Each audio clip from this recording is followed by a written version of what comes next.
Bienvenue à Confidence de DRH, l'émission ressources humaines des éco-business et de la NDRH. Je reçois aujourd'hui le DRH de Safran. Jean-Luc Bérard, bonjour. Bonjour. Vous avez commencé votre carrière comme juriste d'entreprise en 83, vous êtes de formation universitaire. Ensuite, vous avez eu pas mal de différentes fonctions dans différentes entreprises. Oui. Côté RH, cette fois-ci. Alors, je ne vais pas citer toutes les entreprises, mais je retiens le groupe British Airways, CGTEL. Vous avez aussi des fonctions au sein de l'UNEDIC. À un moment, vous en étiez même le directeur général au moment de la fusion de la NPE et des ACDIC. Absolument. Voilà. Et puis ensuite, à partir de 2002, vous êtes entré chez Snecma, aujourd'hui Safran. Voilà, donc un grand groupe de haute technologie, équipementier de l'aéronautique et de l'aérien. Et vous en êtes aujourd'hui le DRH. Absolument. Voilà, donc avec plus de 70 000, enfin à peu près 70 000 salariés. Voilà, 70 000 personnes. Combien en France? 40 000 en France. 40 000 en France. Et nous veillons toujours à maintenir un emploi important en France, à la fois en recherche et développement et en production. D'accord. Donc, ce qui vous occupe aujourd'hui, c'est un campus. Vous avez créé un campus à Massy. Donc, l'université d'entreprise de Safran fonctionne toujours depuis 2005, mais il n'y avait pas de lieu physique. Alors, pourquoi avoir investi dans ce lieu physique ? Alors, c'est vrai que la formation est un vecteur essentiel de la gestion des ressources humaines au sein du groupe. Le lieu physique s'est imposé pour l'idée d'avoir un creuset commun, une maison commune. En fait, je crois que la vraie raison pour avoir acquis cette propriété, c'est effectivement se dire on a besoin d'un lieu physique où tous les collaborateurs, quels qu'ils soient de Safran, des différentes filiales de Safran, puissent se rencontrer, puissent échanger et puissent se former. Pour aviver une sorte de sentiment d'appartenance. Un sentiment d'appartenance qui existe déjà très fortement, mais également une culture commune. Je crois que c'est important. On a, même si les choses ont beaucoup évolué, un groupe qui a été constitué de sociétés assez diverses, assez variées, entre Sagem, Hispano-Suiza, Snecma, que sais-je, enfin toutes les sociétés du groupe. Il était vraiment important qu'il y ait un creuset et qu'on renforce encore plus la cohésion du groupe et des collaborateurs du groupe. D'accord. Donc cette université,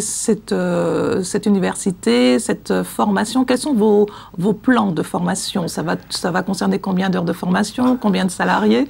Alors oui, pour faire simple, le groupe consacre un peu plus de 100 millions d'euros par an à la formation. Donc c'est un gros effort, à peu près 4,5 à 5% de la masse salariale pour les besoins de formation, au sens où nous considérons que c'est un investissement au même titre qu'un investissement matériel, comme une usine, comme des machines. C'est fondamental que les gens se forment, soient toujours au meilleur niveau de compétences. Donc 100 millions d'euros, un total d'heures de formation dans le groupe d'environ 1 600 000 heures. Nous comptons en faire 250 000 sur place. On ne peut pas tout faire, bien sûr, ça serait trop lourd. Hein. Donc 250 000 sur place. Et puis, nous avons décidé de mutualiser, labelliser, en fait, des formations communes à l'ensemble des sociétés, donc pour un certain nombre de domaines, notamment de management, de connaissance du groupe, des produits. Nous souhaitons avoir des formations identiques pour tout le monde, quelle que soit la société d'appartenance, quel que soit le pays d'appartenance. Nous travaillons dans plus de 50 pays, et donc nous souhaitons avoir une sorte d'éléments communs, une sorte de standardisation de l'ensemble des formations qui sont données, qui sont dispensées aux salariés du groupe. D'accord.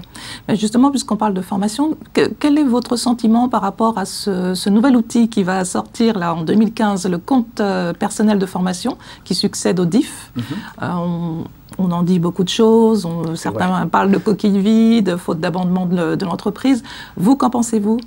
Alors, je pense que tout ce qui peut contribuer à la formation des salariés doit être développé, doit être encouragé. Alors après, est-ce que c'est le bon outil? Le DIF n'a pas eu un succès exceptionnel, on peut se le dire.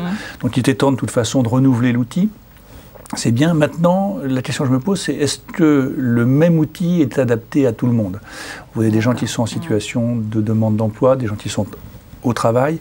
Suivant les branches professionnelles, suivant le type d'activité, les besoins de formation, les besoins d'évolution ne sont pas nécessairement les mêmes. Donc c'est l'uniformisation qui peut être... ça peut être un risque. Maintenant, si cet outil est correctement utilisé, qu'on sait justement l'adapter et le faire vivre avec souplesse, c'est un bon outil. La formation est nécessaire. C'est un investissement au même titre que n'importe quel autre. Et alors, au sein de votre groupe, donc, il y a une multiplicité de métiers. Est-ce qu'il y a des métiers qui sont, disons, qui ont besoin... Est-ce que vous avez plus de besoins dans certains métiers que d'autres, par exemple? Alors, nous avons recruté près de 30 000 personnes depuis 5 ans, oui.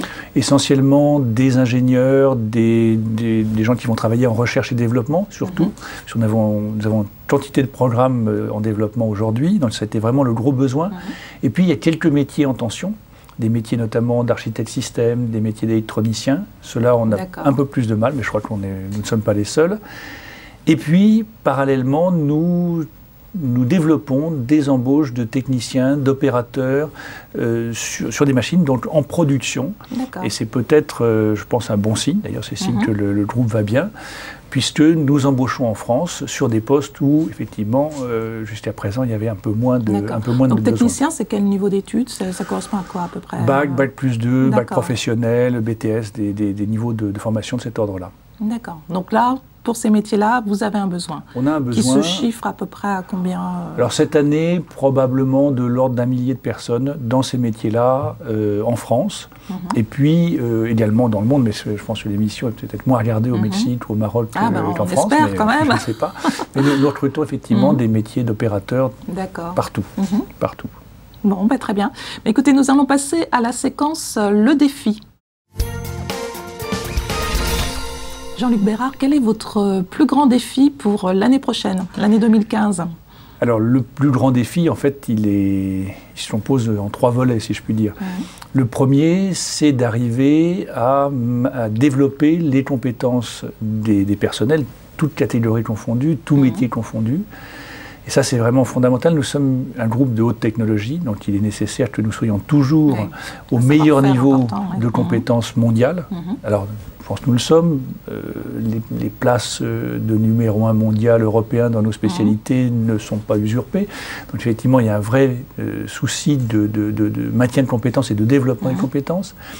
Le deuxième défi, il est associé au développement des programmes. Nous n'avons jamais eu autant de programmes en développement en aéronautique, en défense et en sécurité qu'en ce moment. Donc ça, c'est vraiment un très très gros enjeu. C'est l'avenir qui se joue. Et puis, le troisième enjeu RH est celui du renouvellement générationnel, puisque nous avons de grands départs, beaucoup de départs en retraite dans toutes les catégories de personnel. Donc il va falloir effectivement renouveler ces personnels et donc recruter au bon niveau, former au bon niveau et intégrer. 30 000 nouvelles personnes intégrées dans un groupe de 70 000, c'est beaucoup. C'est beaucoup et c'est un vrai travail quotidien pour que les gens s'installent correctement dans leurs fonctions, prennent en main leur devenir professionnel et puis s'inscrivent dans un parcours puisque les gens restent longtemps chez nous. Donc c'est un beau chantier, on vous souhaite bonne chance pour 2015. On va passer à la dernière séquence. Jean-Luc Bérard, avez-vous un modèle ou plusieurs sources d'inspiration? Alors peut-être plus qu'un modèle, je dirais que ce sont des sources d'inspiration. Si je fais ce métier et si je le fais avec beaucoup de plaisir, c'est je crois que j'ai rencontré au cours de toutes les étapes de ma carrière des gens absolument remarquables. Alors des modèles, j'en sais rien, mais en tout cas, ils m'ont inspiré, ils m'ont donné envie de faire ce que je fais, ils ont développé le goût des contacts, de la relation. Alors, ça peut être parfois des syndicalistes, ça peut être parfois des collaborateurs de tout niveau, et des gens toujours passionnés. Moi, ce qui m'a vraiment toujours motivé, c'est de voir des gens qui développent une passion, dans leur travail. Un engagement personnel parce qu'ils aiment ce qu'ils font. Et ça, c'est vraiment vraiment mon moteur. D'accord. Merci beaucoup, Jean-Luc Bérard. Merci.